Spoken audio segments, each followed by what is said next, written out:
gentlemen, especially those at the far back of the room, a little bit of hush, please.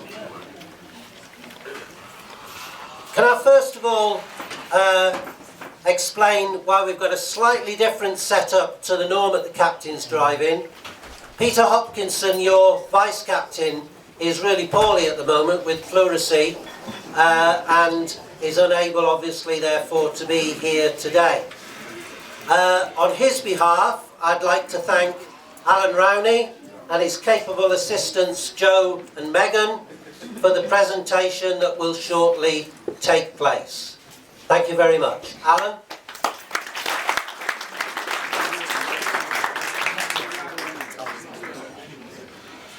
Wow.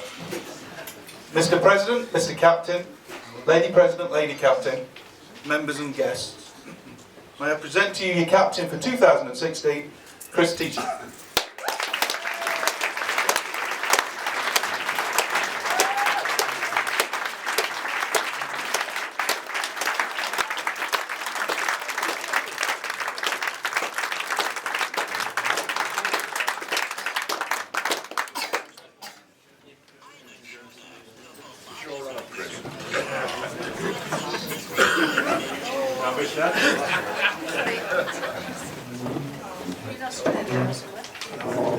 So as Dave says, unfortunately we haven't got Pete with us today, which is a bit of a shame for him.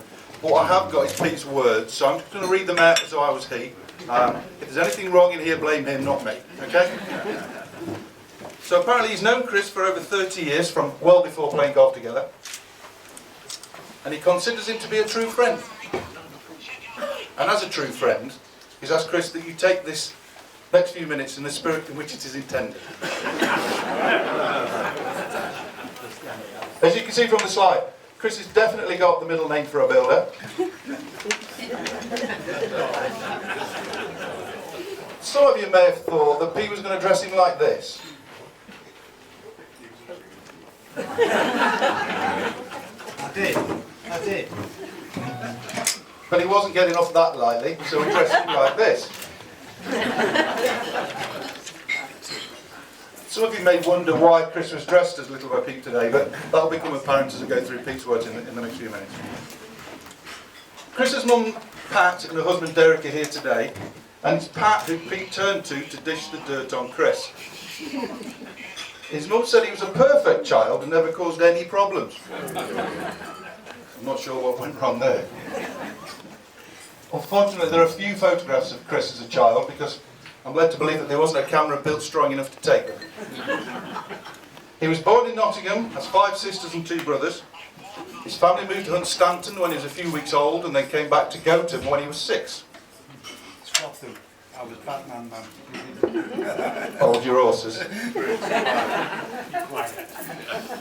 said that? I'll second that. It was around this time that the original Batman movie was filmed. And the producer realised that they'd actually got the real Gotham and decided to pay a visit. The Nottingham Evening Post heard about this and decided to dress kids up in costumes, and guess who got the starring part?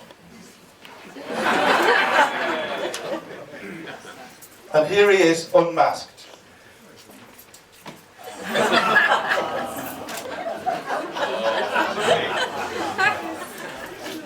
Sadly, Chris's dad died when he was 9,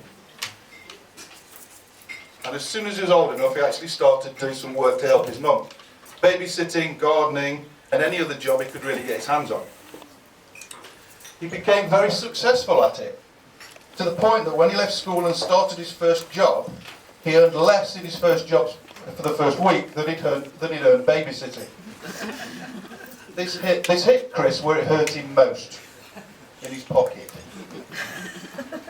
Because while he was doing these part-time jobs, he also started to help his brothers and sisters. Whenever they needed to borrow any money, Chris was the man that they turned to. And the note I've got here is that his interest rates were exactly that. Interesting. I was the original Mr. Wonga. That begs the question, is our leader a founder member of Wanga.com.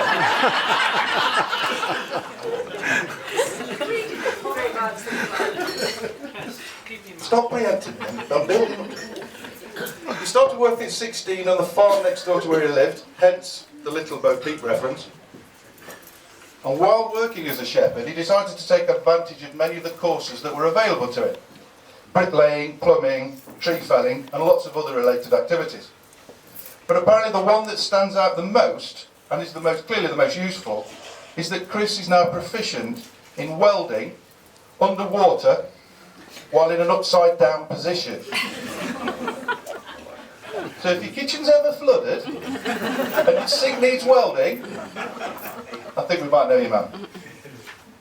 Pete did think about asking him to tee off today in a welding mask, but decided not to because standing on his head might have proved a little difficult. Chris dated and later married Katie, who was best friends with Pete's wife Jean, and that's how they met.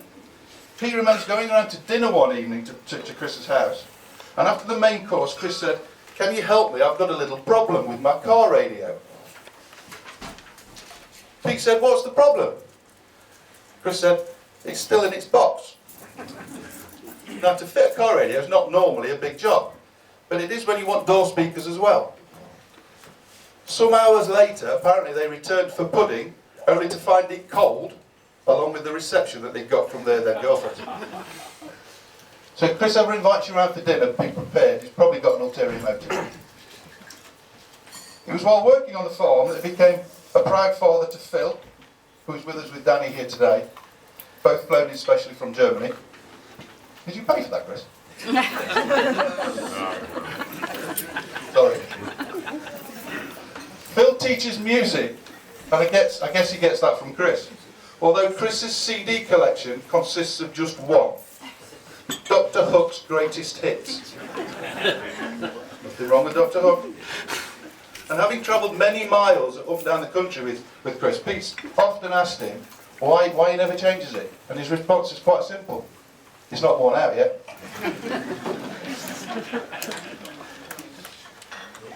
Chris moved on to Pastures New and became works manager for an agricultural chemical company and later became the director. One of the products they produced was fertiliser. Chris once planned a visit to Ireland, but forgot to tell the customs people that he got fertiliser in his bag.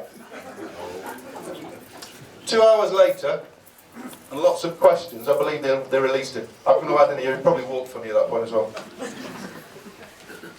Some years later, Chris decided to move full-time and follow his dream as becoming a builder, kitchen bathroom fitter and property maintenance. And you'll see him here dressed in his normal garb. And when you look at that closer, you'll see he's clearly trying to emulate. He's a hero.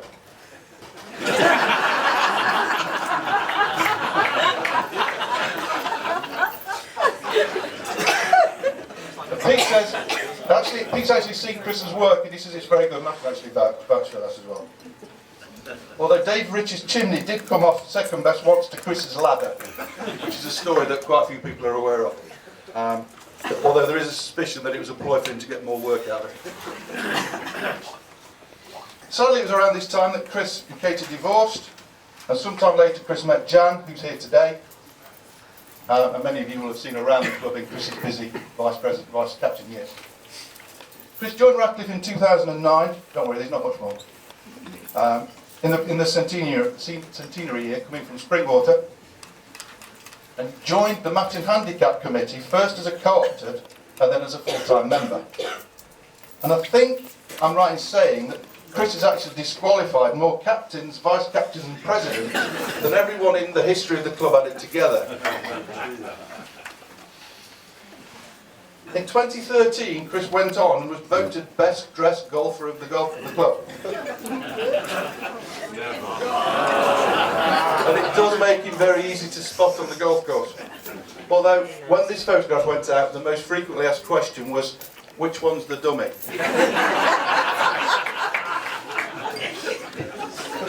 And if you look around the clubhouse today, you'll see various states of clothing that we don't generally wear, but it's all in Chris's honour for today. Some of you may know that Chris is a little bit of a competitive side. And there's nothing more pleasurable to him than taking the pound on a Saturday morning. One of his deepest and most painful disappointments in life was one Saturday when I was actually here, where he walked into the clubhouse, having played a bogey bisque in our Winter League, chest puffed out, slammed his card down on the table and said, "Beat that, I'm 10 up."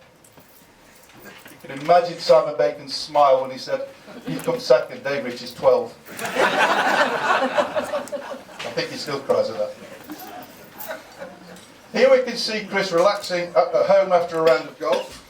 And for those at the back that can't see it, the numbers on the top are 5 and 2, 52. Not a bingo caller. But the question is, what does that relate to? We weren't sure whether it was his IQ, whether it was his waist size, but then we actually plucked on the number of shots he took at the 7th yesterday morning.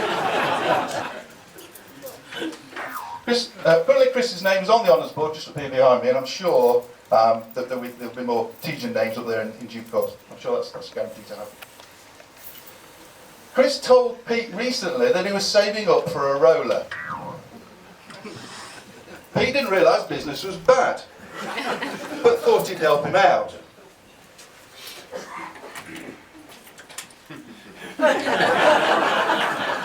Only to realise he actually meant a Rolls Royce.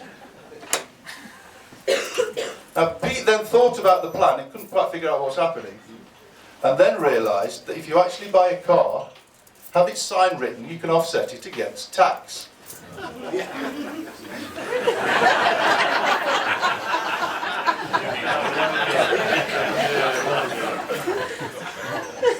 Although I don't think it's crop efficient now, is it?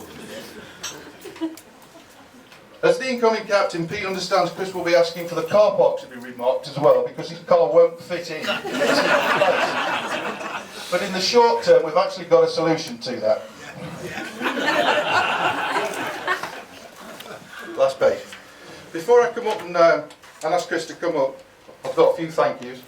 Firstly to, sorry if I get these wrong, Dave, Gilbert and Gary for taking part in the match this morning. Thank you for that. The lady captain for the drinks. Fiona Bacon for the costume. So there you go, Chris, you know who it was. Past captains for the Guard of Honour. David Stiles for his photography skills. Andy Townend and Simon Bacon for the videoing. Joanna for doing the slides with Megan this morning. And our Winter League for the Guard of Honour and all of the other jobs behind the scenes. Finally, the committee have made an official request. On the golf away days, they've asked if they can use your car. And if you don't mind, would you mind driving it for them too?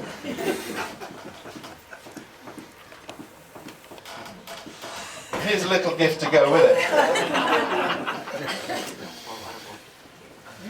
So can I just finally say, it's really sorry that Pete's not here, so I'm sure we all wish him well, but can you all now please be upstanding and I'll propose a toast for the 2016 captain, Chris Tejan.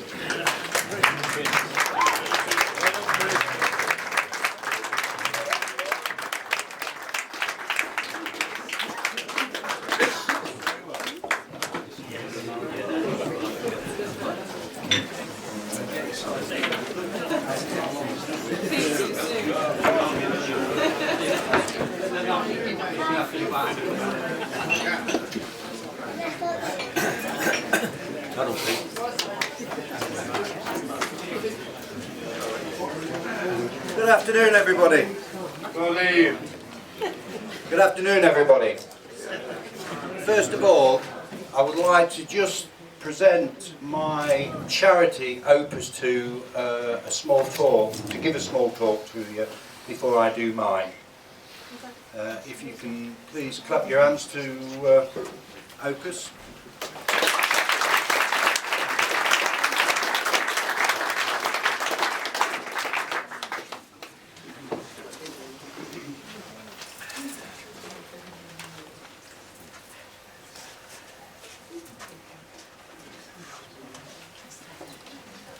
Good afternoon.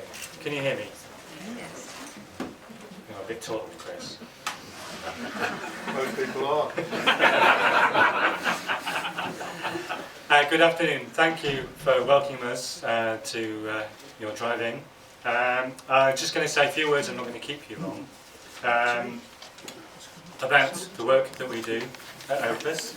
And I'd just like you to just take a moment to imagine perhaps spending 3 or 4 days every week in hospital, having your blood cleaned via hemodialysis, perhaps living in hospital for months on end, undertaking chemotherapy, radiotherapy and surgery, perhaps living in hospital with a degenerative condition, knowing you maybe won't ever make it home. Now imagine that you're a 3 or 4-year-old child or a teenager. These are the children and young people that we work with every day. Opus is a group of professional musicians with special training to work in healthcare settings. We use music in hospitals to support children and young people, their visitors and staff to improve their health and their well-being and to support them through their journey in hospital. We also